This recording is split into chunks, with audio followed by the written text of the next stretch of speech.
and welcome to Spotlight on Education. I'm Dr. Jon Kopko, Superintendent at the East Brunswick Public Schools, and your host for the program.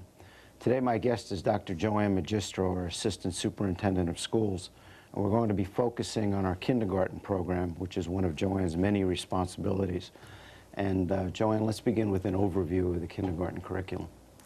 Our kindergarten program incorporates integrated language arts, math, science, social studies, and health. And we teach it in thematic units such as discovery, life cycles, environments. We have a very exciting kindergarten program. I could take the whole program just talking about the curriculum. But I would like to invite the parents of kindergarten children who will be starting in September to our evening parent meeting on May 22nd at 7:30 at Warnsdorfer School. And at that time, Carlotta Miller, who is our supervisor of English, Bev Finnegan, our math supervisor, Lauren Gorga, who's one of our kindergarten teachers, Cynthia Cooperman, who is our transportation director, will all be there to really go in depth about our curriculum, and we encourage people to attend. Well, this year, for the first time, we've incorporated instructional aids into our kindergarten program. Could you explain why we decided to do this? We have a very comprehensive kindergarten program, and we only have 2.5 hours to do it. So it becomes a challenge, to say the least.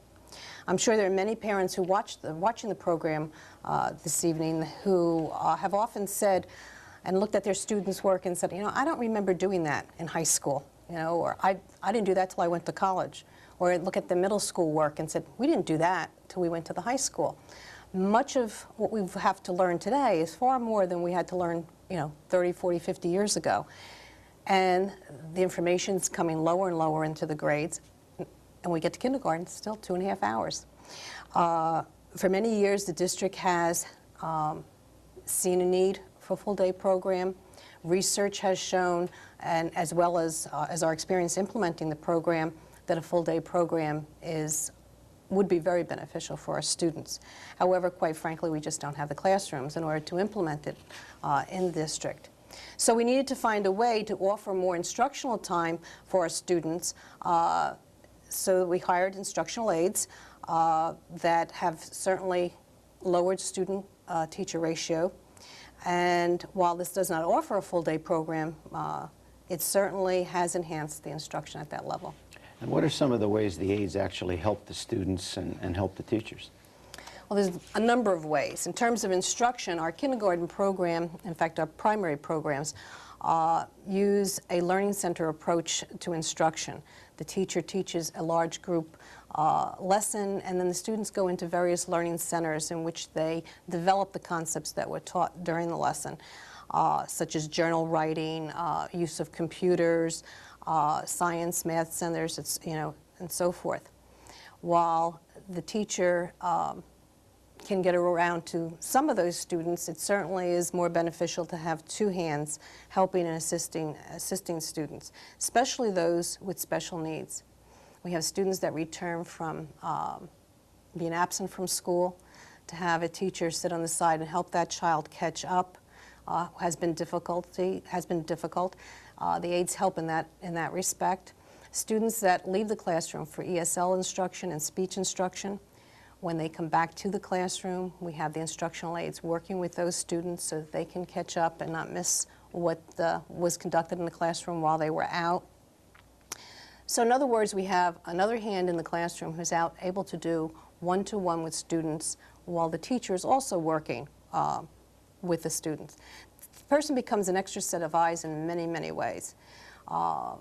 The aide may notice a student withdrawn and not feeling connected with the other children. There may be a student crying off to the side. There are many accidents that occur in kindergarten, spilling things and what have you. Much of this time was taken away from that precious 2.5 hours that we had to get instruction in. So to have that extra person in there dealing with those issues has certainly helped. In another way, we have done authentic assessment in the primary grades. We have an extensive portfolio assessment that's done at that age level. And while the teacher is able to do one-on-one assessment of students, and we feel it's really important that they meet with the students individually to assess them, the aide is able to continue and do other things within that classroom and enrich the program. The non-instructional things that they do certainly are to help get materials organized, help with bulletin boards and those kinds of things. But we really feel that that's minor tasks compared to the instructional piece that they have offered to our students. Well, we do have tapes of our kindergartners at work at Lawrence Brook School and also at Bound Monroe School. Could you tell us who the teachers are and what activities will we be viewing?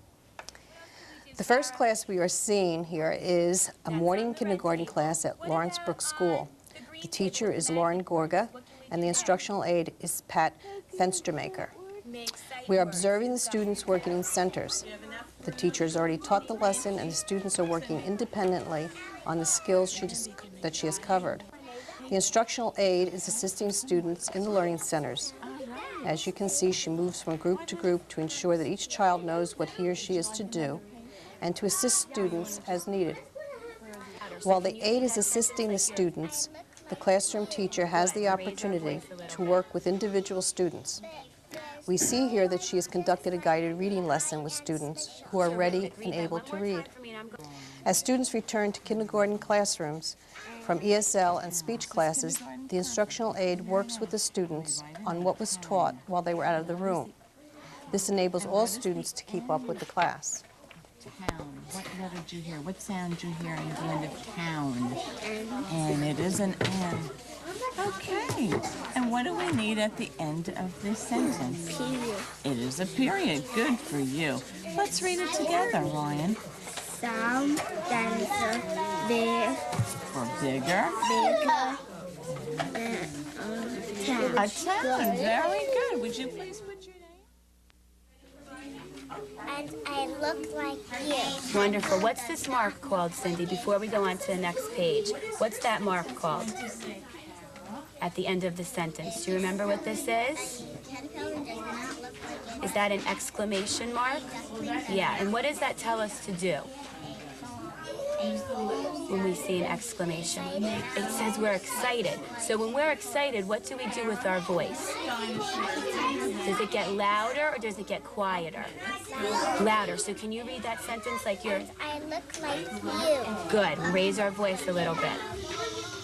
But there's no one just like me. I am special. Terrific. Read that one more time for me, and I'm going to listen to Taylor. Why do you raise your voice when there's an exclamation mark? Because they're excited. They're excited. Or what else could you be? Afraid. You could be afraid. Could you be angry? So when you read that, what do? You're going to read it a little bit louder. And I look like you. Good. But there's no one just like me. I am special. Good job. And we're going to come back to the circle. Did you read it 2 times, sweetheart? Good. Okay. For homework, let's read the directions. Match the baby animal name to the adult animal name. Can you read the first name for me, Cindy? Tadpole. So where would we draw the line to? You've got it, to the frog. Good job. We'll do one more. Taylor, what's the next one? Okay, Jennifer, you ready? What did you draw? What did you draw? Here's your dinosaur. What is this? You may put that over on the green box, honey. A house. Okay. Look right here at the word. Dinosaurs were bigger than a house. A, lowercase a, Wow, look at my house. dinosaur. What letter does house begin with? It does. Good for you. House. Let's read it together. Are you ready? Look. Some dinosaurs were, good girl, bigger, a house. Good for you. Cindy.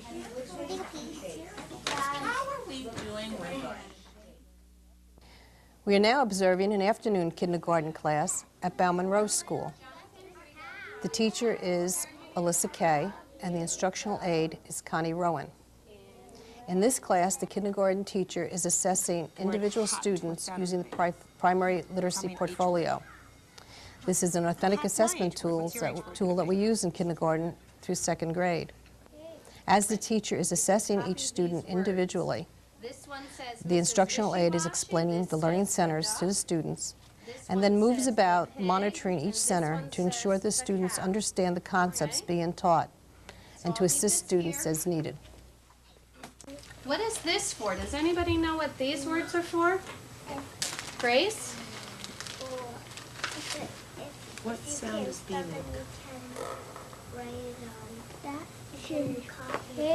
Right.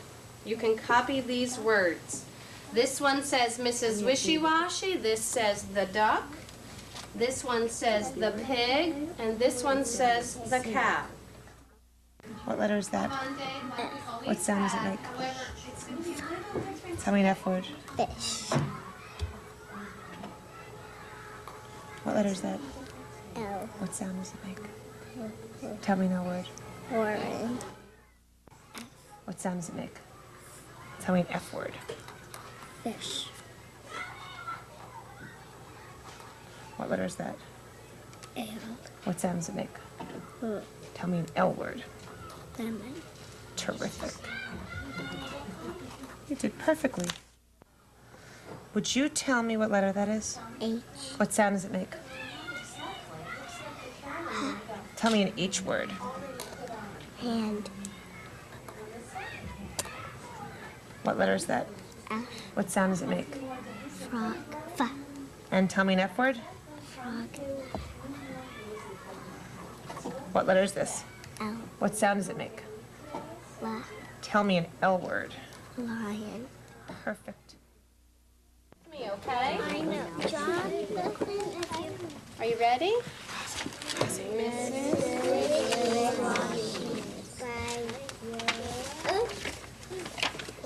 Oh, lovely mud, said the cow, and he jumped in it. Wait until we turn the page.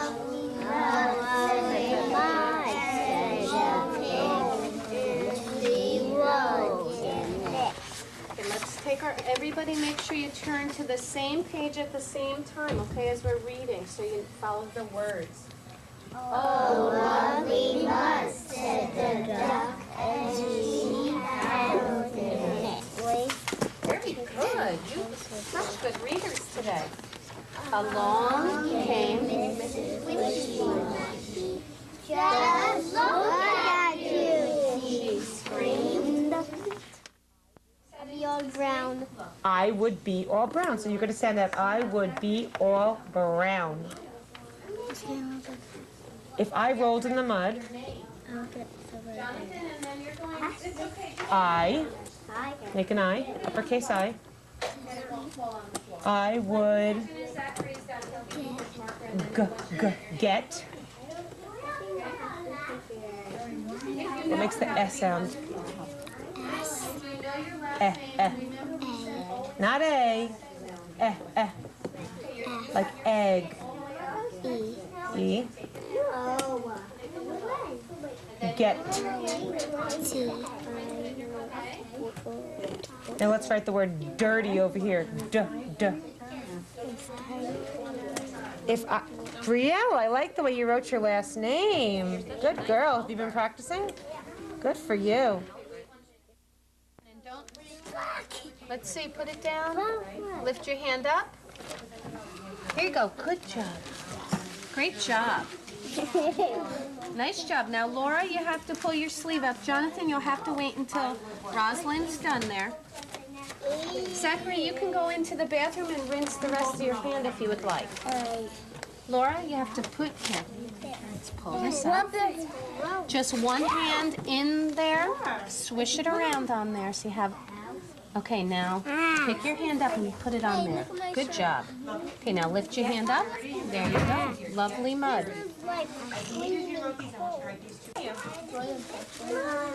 Mr. Wishy-Washy. I've never even met Mr. Wishy-Washy. I bet he doesn't like your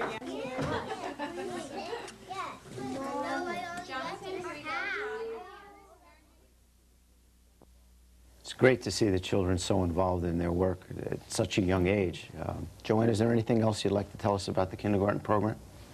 Well, I think what we've seen and what we've experienced with the program is is the amount of time that the teachers are able to catch the children at that magic moment when they're ready to read and to grow and have an opportunity to address those students and help them wherever they are and to move them forward developmentally. I think it's important to note that many of our instructional aides are certified teachers, which certainly is a plus. But the biggest asset, I believe, to our kindergarten program are the kindergarten teachers themselves. They do an outstanding job. It's a very difficult job, and we are very fortunate to have excellent teachers in our kindergarten program that I'm very proud of. I would also like to mention that if there is anyone out there that has a 5-year-old, child that will be 5-year-old by October 31st of this coming year, and has not registered their child for kindergarten, the next registration date is May 3rd. It's at 9:30 to 11:30 a.m. and 1 o'clock to 3 o'clock p.m. at their neighborhood school. One final question. How can parents help their children prepare for entrance to kindergarten? The number one thing I always tell parents is to read, read, read. You can't read enough to students. Even very, very small students. It doesn't matter what you're reading, as long as you're reading and they see you reading. I think it's important for parents to model that reading is a very important skill that they should enjoy and do together. They should visit libraries together. I think parents need to turn every day into a learning experience for children. When they give them cookies, count the number of cookies. This is 1 cookie, this is 2 cookies. I like your red dress, I like your blue hat. Talk about colors, talk about shapes. Look at this, this is the shape of a triangle. Or bring any kind of learning experience into their daily lives. I think they need to notice how their children are learning and to praise them whenever they see them do something special and something new. Invite new friends home so they can develop those social and long-lasting friendships that we like them to develop. Never forget safety. Their students will be either walking or taking a bus to school. We need to remind them about safety rules. And I encourage parents to get involved in school, whether it be PTA or volunteering in the classroom. It's important that children see that school is important and it's modeled by the parent. I would also like to mention, in addition to our evening parent program that I spoke about earlier, parents and kindergarten students will be invited to an orientation August 28th, in which the students come into the classrooms, they see their teachers, they get to see their new friends before the beginning of the school year, and they're able to do that with mom and dad there in tow. And I think that's a very beneficial program, and I encourage our parents and students to be there.